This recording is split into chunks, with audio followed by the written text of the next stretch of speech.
যারা এই কথাগুলো বলছে, যারা সারাক্ষণ মহিলাদের বুক পেট পাছা নিয়ে মন্তব্য করে যায়, তাদের সবার চেহারা কি ঋত্বিক রোশনের মতো না হবার দরকার নেই।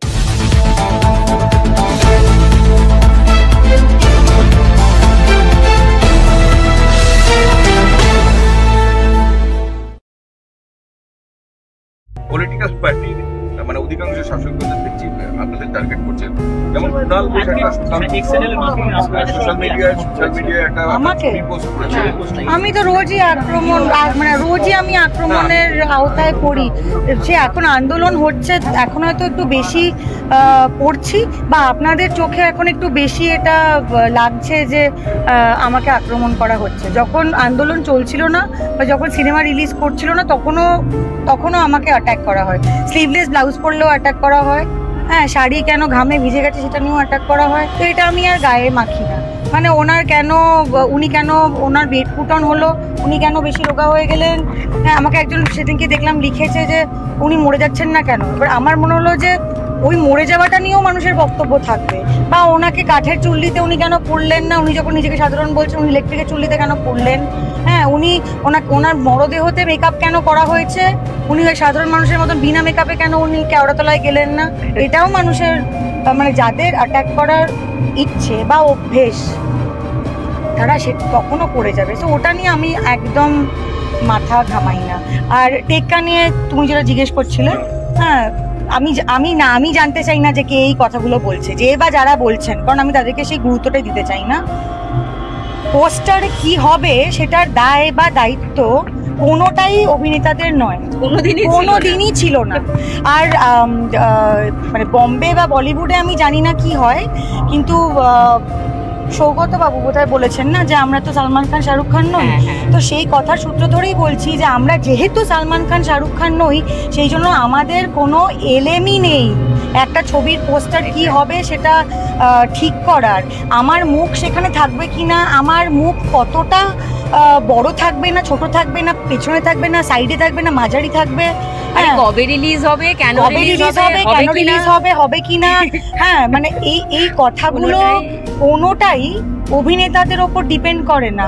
ওনার মানে যিনি এই কটাক্ষটা করেছেন আমাকে, তার উচিত আমার ছবির যে প্রডিউসার দেব তার সঙ্গে এটা নিয়ে কথা বলা, বা আমার ছবির যে পরিচালক সৃজিত মুখার্জি তার সঙ্গে কথা বলা।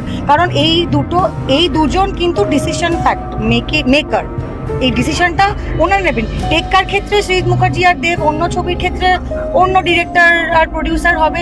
এখানে আমাদের কিছু বলারই নেই। কারণ আমি আপনাকে বলছি, টেক্কাতে যে আমার ছবিটা ব্যবহার করা হয়েছে, ওই ছবিটা আমার মোটে পছন্দই হয়নি। আমার মনে হচ্ছে আমাকে জঘন্য দেখতে লাগছে। কিন্তু আমি এটা 4 বার বলেছি সৃজিতকে যে আমার এই ছবিটা পছন্দ না, এটা দিও না। কিন্তু ওরা বারবার ওই ছবিটা দিয়েই পোস্টার বানাচ্ছে।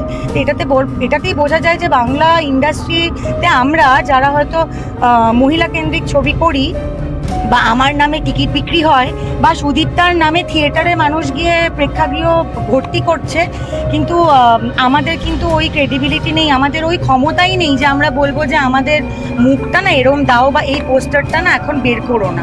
কারণ আমরা শাহরুখ খান নই, সালমান খান নই, আলিয়া ভাট্ট নই। তাদের বক্তব্য হচ্ছে তাদের যে 3 এবং 4 নম্বর দাবি সেটা এখনো পূর্ণ হয়নি। ন্যাচারালি তারা বৈঠক করতে যাচ্ছে। এই দ্বিতীয় বৈঠক সরকারের সঙ্গে ডাক্তারদের, এইটাকে কি চোখে দেখছেন তাদের দাবি? আশাবাদী আমার মনে হয় না, একদম আমরা আশাবাদী, মানে আশা চাইছে তাড়াতাড়ি কাজে ফিরতে, আমরাও চাইছি ওরা কাজে ফিরুক, জনগণও চাইছে অচলাবস্থা কাটুক। তো ওদের দাবিগুলো মেনে নিলে ওরা কাজে ফিরে যাবে। তো ন্যাচারালি তাই নিয়ে যতগুলো মিটিং হয় হোক, কিন্তু জিনিসটা সেটেল। হ্যাঁ, জিনিসটা সেটেল হয়ে গেলে এই নাবালক বা বালিকা তাদেরও আর রাত জেগে জেগে কষ্ট করতে হবে না। যে নাবালক নাবালিকাদের জন্য আমাদের স্বাস্থ্য ব্যবস্থা পুরো ভেঙে ভেঙে খসে খসে ধুলোয় মিশিয়ে যাচ্ছে, ভাঙতে ভাঙতে, সেই নাবালক নাবালিকারা আর আমাদের মতন খুবই মানে বেকার সেলিব্রিটিদেরও মানুষদের, আর মানে যারাই কথাগুলো বলছেন পলিটিক্যাল পার্টির মুখপাত্রদের, তাদেরও আমাদের মুখ কম দেখতে হবে। কারণ আপনারা কি আমাদেরকে প্রত্যেকদিন রাস্তায় এরকম ভাবে পান? আমি তো কোথাও বেরোই না, সেজন্য আমি জানি আমাকে পাওয়া যায় না। আমি জীবনে প্রথম স্লোগান দিলাম আর মিছিলে হাঁটলাম 14ই আগস্ট 2000। আমি হোক কলরবে দিয়েছিলাম, তারপরে আবার মানে 2024। তো মনে হচ্ছে একটা 10 বছরের মতন। হ্যাঁ, তো আবার 10 বছর পরে কিছু হলে আমরা রাস্তায় নামবো, কিন্তু আমরা চাই না যে কিছু হোক। একজন অভিনেত্রীর ছবি দিয়ে বলেন সিরিয়ালে কাজ নেই, বদল বিগড়ে গেছে। মানে যদি অভিনেত্রী হিসেবে বলি, মানুষ হিসেবে বলি, বদল সর্বস্ব মুখ না, আমি তো সেই জন্য এই প্রেসিডেন্সিয়াল কনভেনশনে এসে একটা কথাই বললাম যে মহিলারা শুধুই শরীর সর্বস্ব একটা মাংসপিণ্ড। একদমই তাই।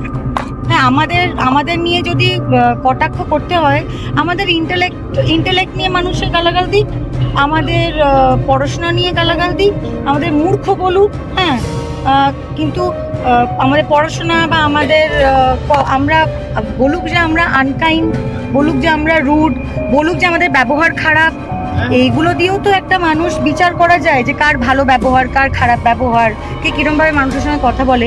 সেগুলো সমস্ত বাদ দিয়ে খালি একটা মহিলার শরীরকে নিয়ে হ্যাঁ, এত মাথা ব্যথা শরীর নিয়ে, তাকে দেখতে কেমন, ওই তো বদন। হ্যাঁ, এই যে কথাটা যারা বলছে তাদের চেহারা কি জন ইব্রাহিমের মতন? তুই থাম। যারা এই কথাগুলো বলছে, যারা সারাক্ষণ মহিলাদের বুক, পেট, পাছা নিয়ে মন্তব্য করে যায়, তাদের সবার চেহারা কি ঋত্বিক রোশনের মতন? না, হবার দরকার নেই তো, তারা পুরুষ, এটাই যথেষ্ট। তাদের সমস্ত সার্টিফিকেট হচ্ছে তারা পুরুষ, এবং তারা একজন মহিলার শরীর নিয়ে, নানান মাপ নিয়ে, মুখ নিয়ে, দেখতে নিয়ে বলতে পারে, কারণ এটা তাদের জন্মগত অধিকার।